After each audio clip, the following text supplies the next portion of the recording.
Hun er bygget op af celler. Nogle organismer består kun af en celle og er meget små.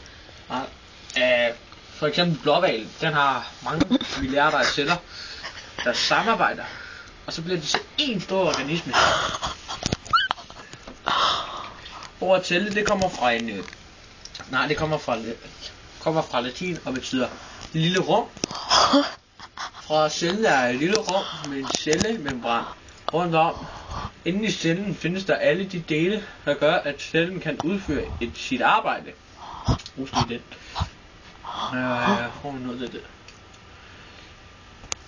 De kaldes for cellens organeller. Arbejdet styres fra cellens kerne, som indeholder cellens gener. Ja. Så generne, de ligger i sådan en lang streg. Og det kaldes så en DNA. Den er så meget kaldt. Så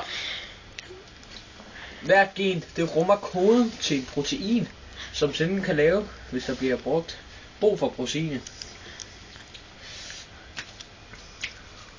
Og proteinet, det bliver sammensat ud fra kernen. Hvor de mange, hvad nu de hedder? De hedder nu med RI, de hedder ribosomer. De fungerer som proteinfabrikker. Meget godt. Det der ligger ude i celleslimen, det hedder ribosomer.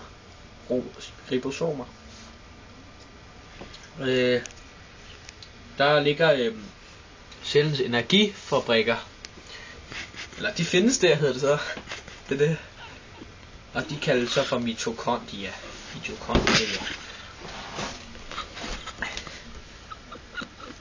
Og mitokondria, det er dem, der omdanner sukker til vand og koldioxid og energi. Så det er meget cool det. Altså der er sådan nogle celler, der bruger meget energi, de har mange mitokondrier. Og så selvfølgelig dem, de celler, der ikke bruger lige så meget energi, bruger færre. Hvis det zoomer så. Og så er der hjertemuskelceller, som har arbejdet meget. Altså derfor har brug for meget energi. De har specielt mange mitokondrier. Nu. Og så altså ild, vitaminer og sukkerrør, eller sukkerstoffer, undskyld. De skal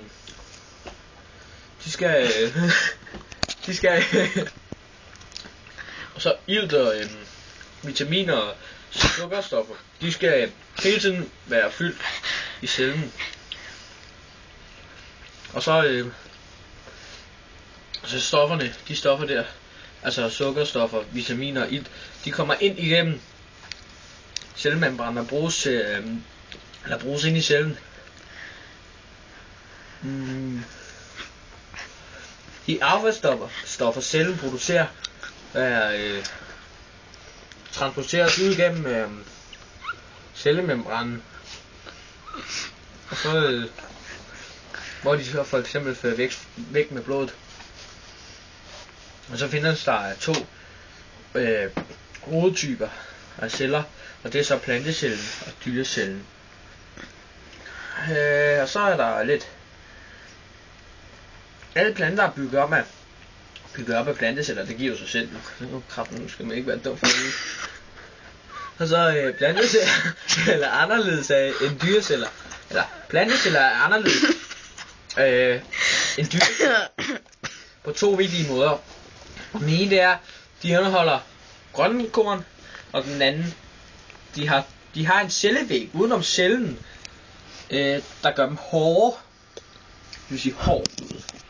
Så fat. Og så plantecellens energiforsyning, det er grønkornene. Planter æder ikke. De skaffer energi fra solen, simpelthen.